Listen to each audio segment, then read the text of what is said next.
Good morning everyone and welcome to Lords for the fifth and final day of this first test match between New Zealand and the West Indies in this, the grand final series of the Y50 Test Match Championship 2020, and what an intriguing day we have in store. The West Indies, who were favourites for this series and in a dominant position after the first day, find themselves in trouble at 37 for 2 in their second innings, 113 runs behind. They'll be looking to play out the day for a draw. New Zealand on the other hand are on top. They'll be looking for early wickets this morning and to see if they can put themselves in a position to possibly win this match and go 1-0 up in the series. Don't forget, the first team to win 2 test matches in this series will be crowned champions.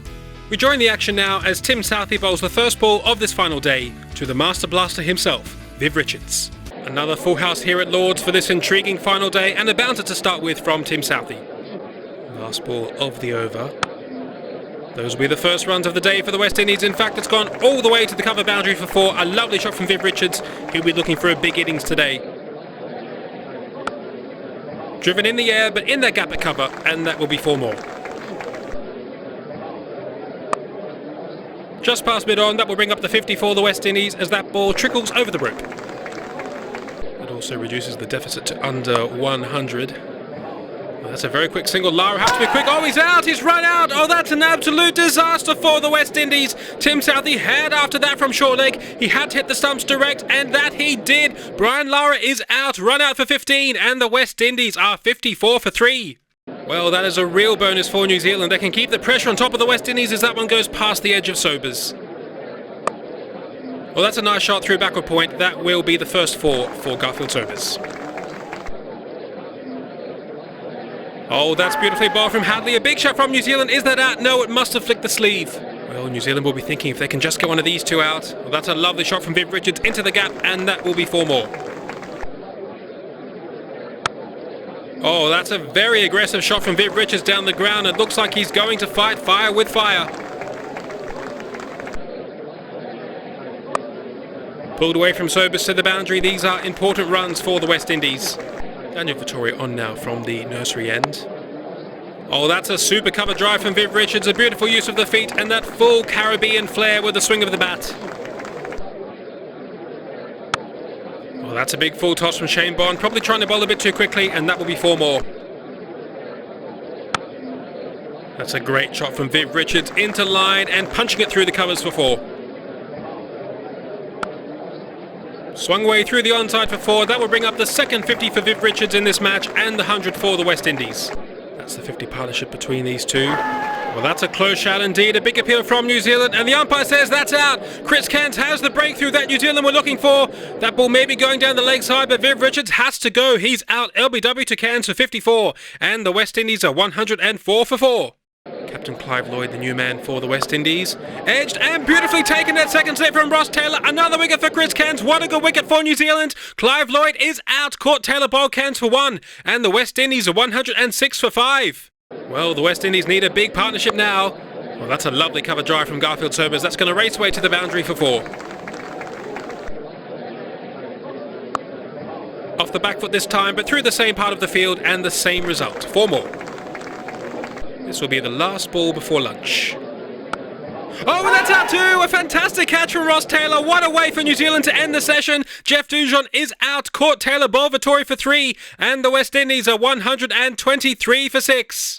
Yes, that will be lunch on day 5. Another superb session for New Zealand. They've taken 4 wickets. The West Indies have scored 86 runs.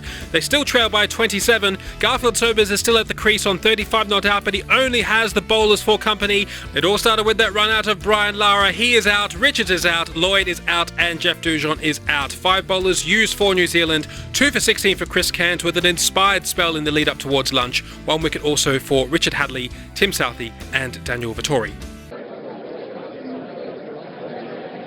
Oh, this pitch is starting to spin now on day 5. Last ball of the over, Vettori bounding in. Oh, that looks very close indeed. A big shot from New Zealand, but the umpire says not out. Let's have a look at the replay. Oh, that ball just spinning past the off stump. Oh, edged away. Marshall was not in control of that, but it didn't go to hand. It's starting to get cloudy here at Lords. The rain will be useful for the West Indies. Off the edge and down towards the boundary for 4. Those runs will be useful as well. If Sobers can build some partnerships with these bowlers, the West Indies will have hopes of saving this match. Oh, that's an excellent shot from Garfield Sobers through the offside for 4, and he moves on to 49.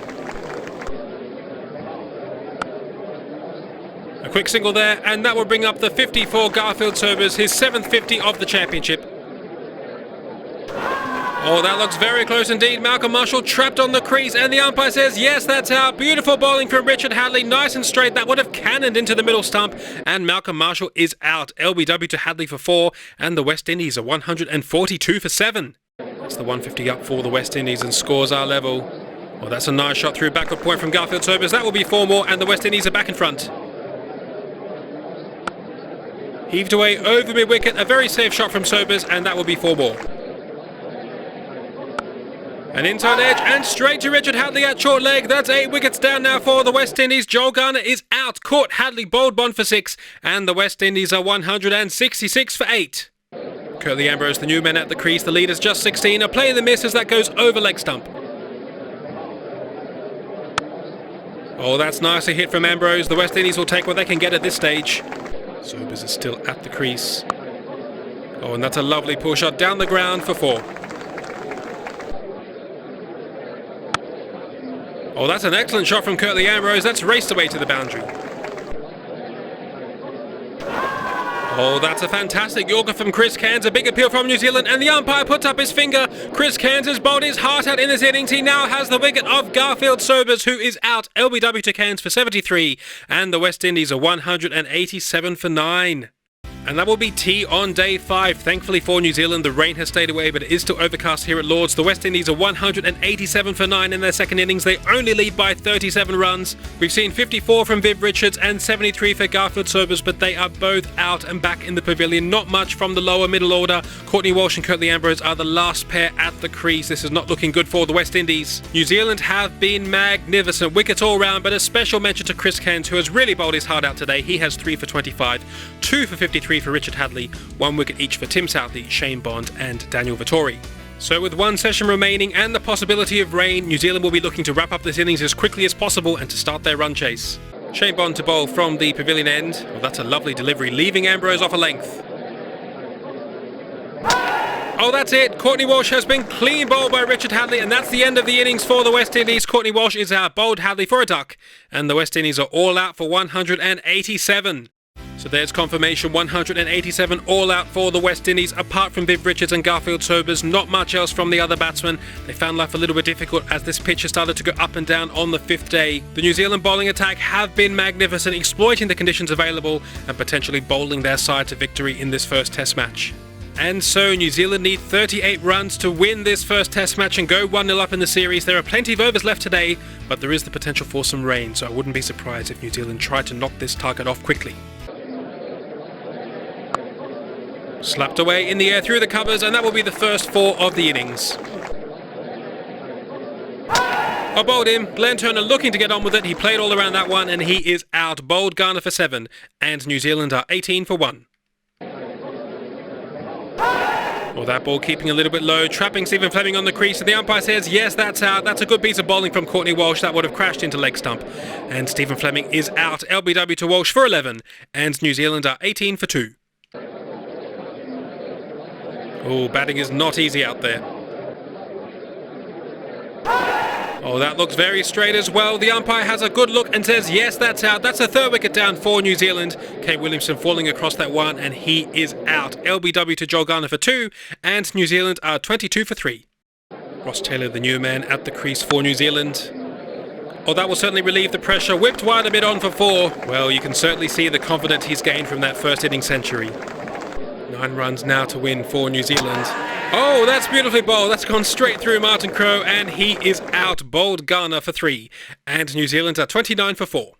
These wickets are certainly useful for the West Indies in preparation for the rest of this series, but that's a lovely shot from BJ Watling. The square drive through cover point for 4. 1 run to win now. And there it is. Ross Taylor has pulled that down towards backward square leg, and New Zealand have beaten the West Indies in the first Test match of this Grand Final series. So there it is. New Zealand have kept the rain at bay and chased down this target of 38. They did lose 4 wickets in the process, but they won't mind too much about that because they have won this test match. Glenn Turner, Stephen Fleming, Kane Williamson and Martin Crowe all out in that short little session. 3 bowlers used for the West Indies. Joel Garner bowled quite nicely. 3 for 17 for him, 1 for 13 for Courtney Walsh and none for 11 for Curtly Ambrose. It has been a remarkable test match victory for New Zealand. Don't forget, the West Indies started with an opening partnership of 266. They finished the first day 375 for 3, completely on top in this test match. But New Zealand found it in them to bat big in their first innings, score 645, get a lead and win this test match by 6 wickets. For his magnificent innings of 191, Glenn Turner is the well-deserved man of the match. Well, who would have thought it? Not many people would have predicted that New Zealand would have made it to this grand final series. They had fairy tale victories over Australia in the quarterfinal and South Africa in the semi-final, but now New Zealand have beaten the West Indies at Lords in the first test match of this grand final series. They go 1-0 up in the series. Of course, the first team to win 2 test matches will be champions. The West Indies will certainly be looking to bounce back very hard in the second test match at Edgbaston. That's it from us. Do join us for that second test match at Edgbaston next week, and bye for now.